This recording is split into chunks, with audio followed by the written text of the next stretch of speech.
Hi everyone, tonight we are going to be talking about the Garmin e-collar systems, how to set up, how to use, and the difference between the two collar systems that I recommend. So I have all the pieces here and we'll kind of dive into each piece and go over what it means, how to set yours up so that you're ready to rock and roll. So there are two different types of systems that I recommend for my clients. One of them is the Garmin Delta XC, which will look like this. And then we have the Garmin Delta Sport XC that looks like this, okay? The big difference in the two systems that you can see is that this one's lighter, this one's darker. This one has the bark limiter mode, this one does not. This one has a longer range, this one has a shorter range, okay? The way to differentiate the two collars from each other, if for any reason you would happen to have both systems, on the back of the actual collars, you can see that the name of which system it belongs to is on the bottom here. Delta XC, which is this one.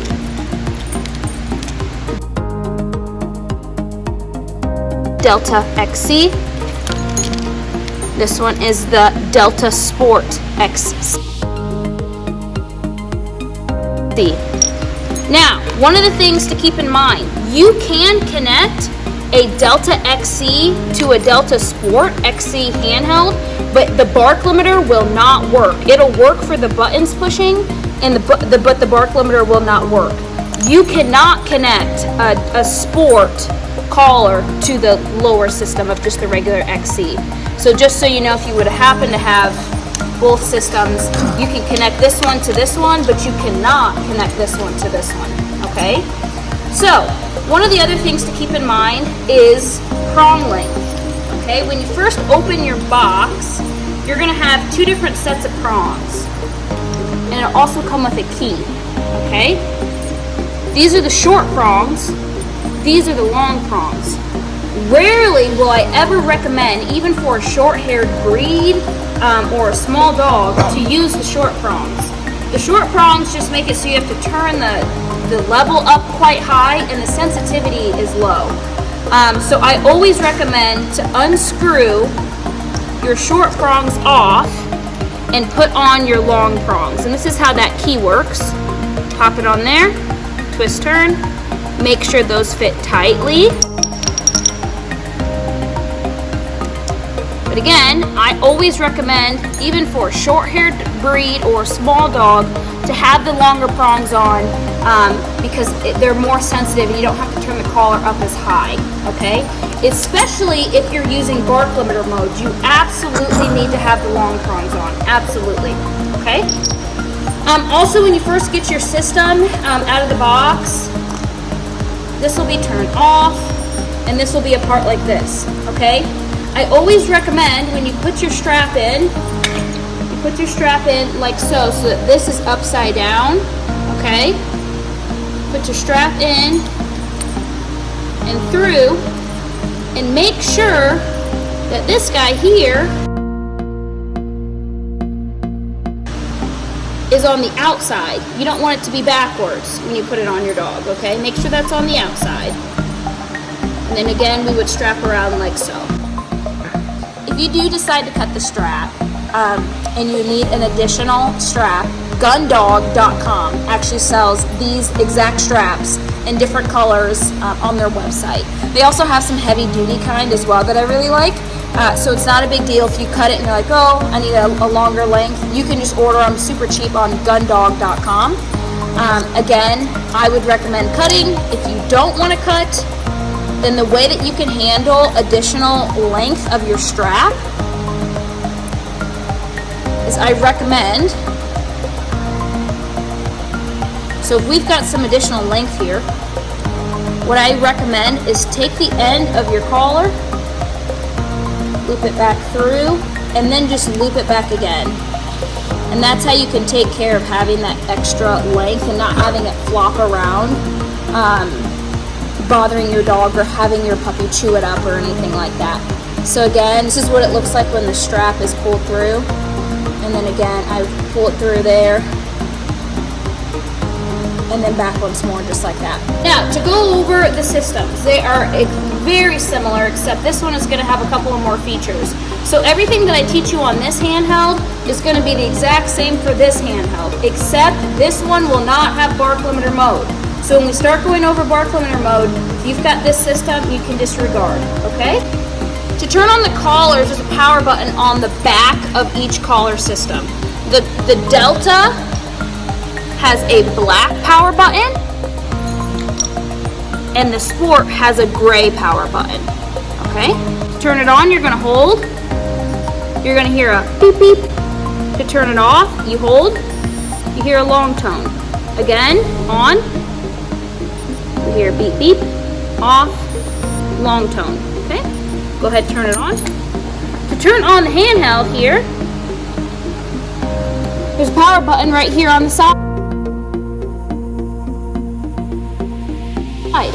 We're going to go ahead and hold that, and on our system goes. The screen will show the last level, the last screen that it was on when you turn the handheld off, okay? So whatever your dog settings are at, you don't have to reset everything when you turn the collar on and off, okay? So, first things first, this is our battery indicator. This is the battery for the handheld, not the collar. They work independently, okay? So, the only way to know the battery of the collar is you'll see this is blinking green when the battery is full. It'll blink orange when it's getting low, and when it's blinking red, you no longer can use the collar and you'll need to charge it. This handheld, I've not charged my handheld in a long time. These last forever. So you shouldn't have to charge this every single time that you need to charge your collar. But honestly, I just recommend putting both of them on the charger together. But if for some reason, you don't happen to remember that, that's fine. These do need to be charged. I would say the most you can get out of it is about 2 days worth of time. So by the end of the day, I would put it on the charger, okay? Okay, next thing we'll go over is the collar modes, okay? So as you can see, down here on the bottom, we have these 3 letters. This is our button that corresponds with changing the modes. As you can see, when I click that button, it toggles between all of these letters, okay? The only mode that you need to know and worry about is TCM.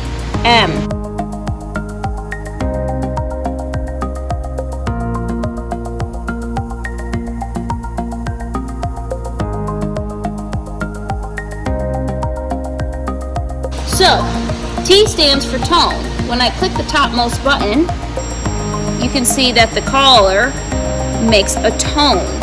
We use tone to test the collar to make sure that our collar is synced, charged, and ready to go. If it makes a tone, it will make a correction. The middle letter C is our continuous correction. So you can see when I hold down on the C, our collar illuminates, which means it's giving a correction, and it'll give that correction for approximately 8 to 10 seconds, and then it'll turn off. When this correction is happening, it's giving it in a cadence just like this indicator here. It's going boop, boop, boop, boop, boop, boop, boop, boop, over and over. It's not just a elongated correction, such as boop. It's a boop, boop, boop, boop, boop, over and over. So everyone at home that has their collars already and has them charged, I want you to do this with me. If you don't, I want to make sure that do this before your dog comes home. It's important that you understand what the feeling of the correction actually feels like, and that you understand that it's not like a shock of the body or anything like that. When we are giving a correction, it's tensing one single muscle, and it'll just tense it for as long as we hold down the button. The feeling feels like a TENS unit. It feels like if you've ever had someone pull that prank on you where they say, hey, you want to pack a piece of gum, and you pull it and it's that little zap feeling. And you just feel it in the tips of your fingers. When you do this type of correction, you should only feel it in the muscle that you put the collar on. So again, we're going to go ahead and push this into the fatty part of your palm and put it on tight. When we put these collars on, our dogs, they need to be snug. It's not like we just put them on like this. They need to sit on the skin and sit snug on the skin, okay? So I want to show you. I might have to turn mine up quite a bit. I want you to watch my thumb. There we go. So this is on a level 9, just so you know, level 9 out of 18. And I want you to watch my thumb. This is continuous mode. You see what's happening with my thumb? Pop, pop, pop, pop, pop, pop, pop, pop, pop, pop, pop, pop, over, over, over. And you see, that's the cadence that that continuous is giving.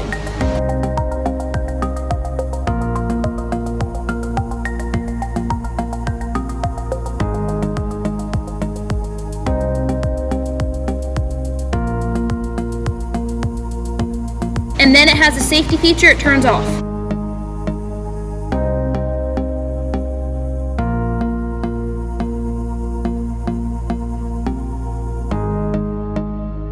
Okay? Now, M is our momentary correction. So no matter how long that I hold down on M, I only get 1. Now, we can do the same thing with our C. But what I always tell my clients, I want you to use the C because it has a pimple button there. And instead of when you're doing your training and you have this around your neck, I don't want you fumbling around, oh, which button am I supposed to push? I want you to be able to feel pimple button correction. Again, pimple button correction. It's easy to mix up the tone and our momentary. So again, I want you guys using our pimple button. And I want you to watch when we use our pimple button, we're just going to press. That's our correction. And I want you to see my thumb. That's all it is. When I hold these other, let's see if I can hold my other fingers up. It's only my thumb that's getting that correction. None of my other fingers, not my wrist, not my elbow, okay? So it's just a single muscle that's getting correction. We're not electrocuting our dog. The reason, again, this is in previous homeworks, that we use this system is we need to teach the dog that this action that you've done, you making the decision to jump, you making the decision to bark, comes with the consequence. That consequence is that momentary feeling of discomfort. When they stop, the reward is you no longer feel that feeling and you get love and attention and praise and all those great things. Okay? So, those are our modes. The next thing I like to teach everyone is that both of these systems you can connect 3 dogs to.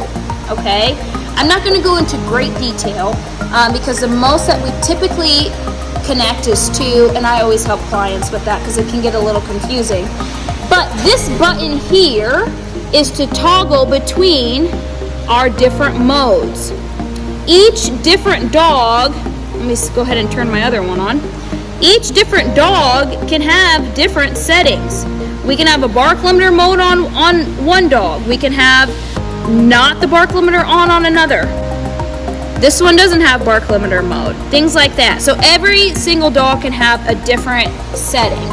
Most of you are only going to need to have one mode activated. So if you click this button and another collar comes up, what I want you to do is you're going to hold down this color button, and you can see when I hold down, it shows me which one of the collars are going to be active. If I hold down on it again, I've got 2 collars active, black and blue. I hold down on it again. Now, you have multiple collars that are active. If you click this three color button and it's showing that you have 2 and you only need 1, you're just going to hold down on that color button until one in the middle is blinking and illuminated on the black. That's what you want, is that line right there on the black. Okay? Now if I click it, I'm clicking this, just clicking it, not holding it. You see there are no other collars active. That's what we want. Okay? Last thing, this is the bark limiter mode. Again, our other system does not have bark limiter mode, so you can disregard that if you have this system. Bark limiter mode. When you first turn on your system, if it's brand new, it's going to have a U indicated. And how I got to that screen, you see our dog barking, it's the same as power button. Instead of holding it, we're just going to click it. Okay? When you click this, you can see our modes go away, and we have a U. You never need to be on this U, okay? I want you guys to always remember your bark limiter mode should be set 1 higher than our normal mode. 1 to 2 higher than our normal mode. So, if our dog's normal correction mode is a 9, and we need to set our bark limiter mode, you're going to click the dog barking 1 time. We have no modes here, so that's how we know that this is our bark limiter mode screen to set our levels. If our dog is normally being corrected on a 9 with our push button, I want my bark limiter mode at a 10 or 11, okay?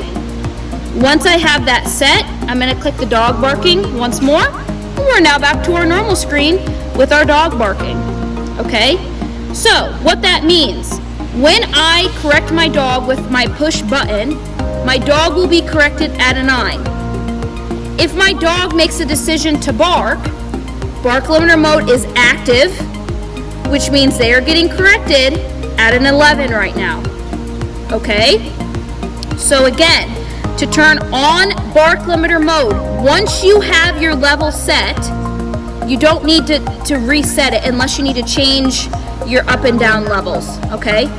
So, if we're going day to day, I'm making my corrections with my push button on a 9. If my dog barks, right now,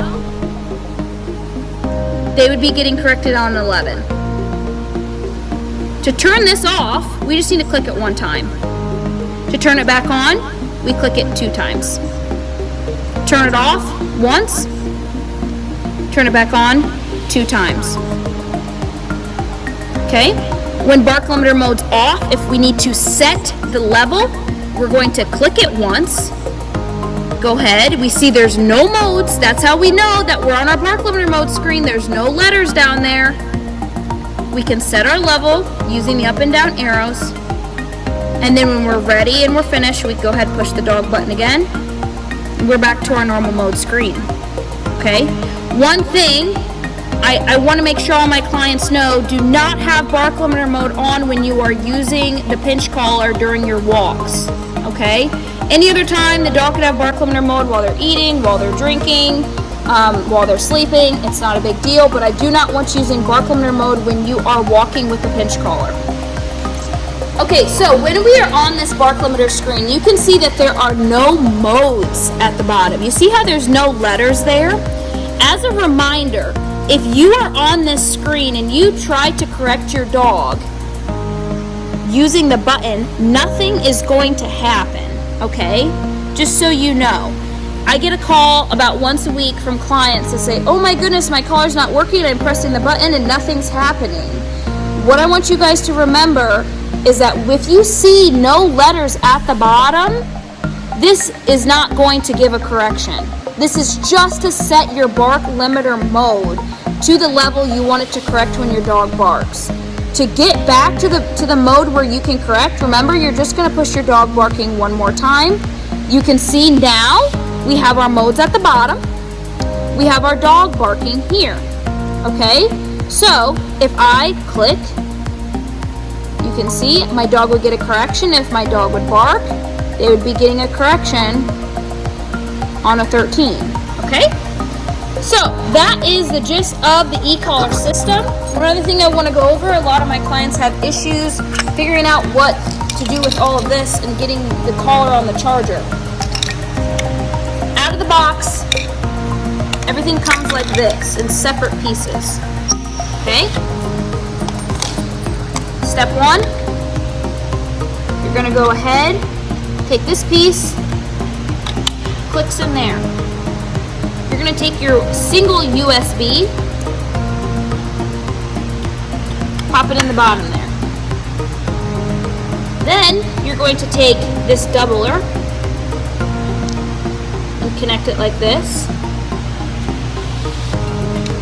And then you take this part and just connect it to either one. It doesn't matter. When we're ready to charge our 2 systems, to charge the handheld, flip this up,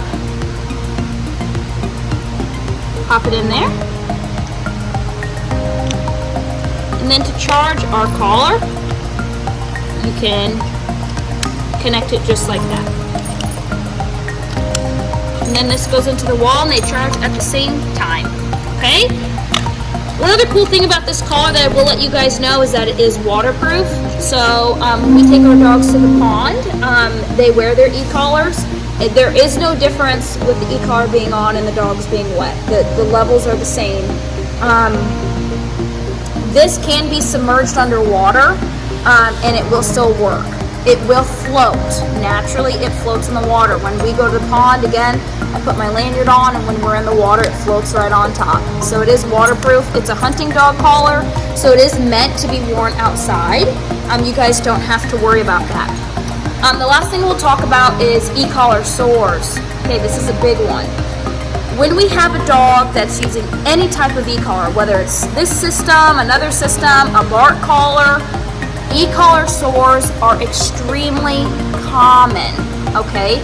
One of the things that we can try to do to prevent it is if you have a dog that's not using bark limiter mode, what you can do is position the collar in different spots on the neck every day instead of positioning it right directly in the middle, okay?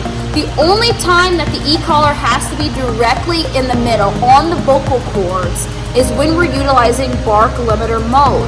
Any other time, you can position the collar on different parts of the neck. At the end of the day, I recommend that you take the collar off, you take a paper towel, and you wipe the system down with a paper towel and maybe a little bit of soap. Also, you could do the same thing on your dog. Wipe their neck down. Make sure that we keep the dog's neck clean and dry, and also make sure that this is clean and dry, okay?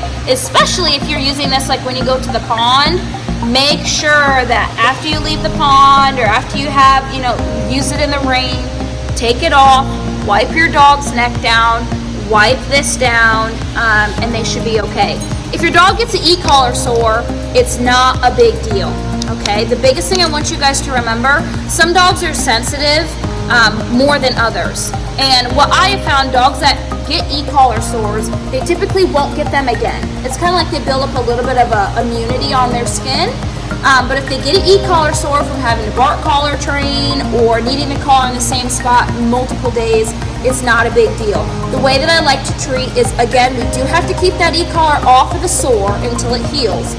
I like to trim the hair down on that spot, use an antiseptic spray on the neck, soak it with that antiseptic spray, and then use a medicated wipe and wipe it down. And we do that 3 times a day until it heals. If it gets really, really bad, sometimes they will prescribe like an antihistamine or something from the vet just to clear it up a little bit faster. But vets are used to it. It's a very common thing. Even with trainers that don't use them very often, sometimes a dog can wear it 2 days in a row and have an e-collar sore. Other dogs can wear it the same place for multiple weeks and never get one. It just depends on the sensitivity level of the dog. But if you start to notice it's a little bit red and pink, try to keep the collar off of that position, okay?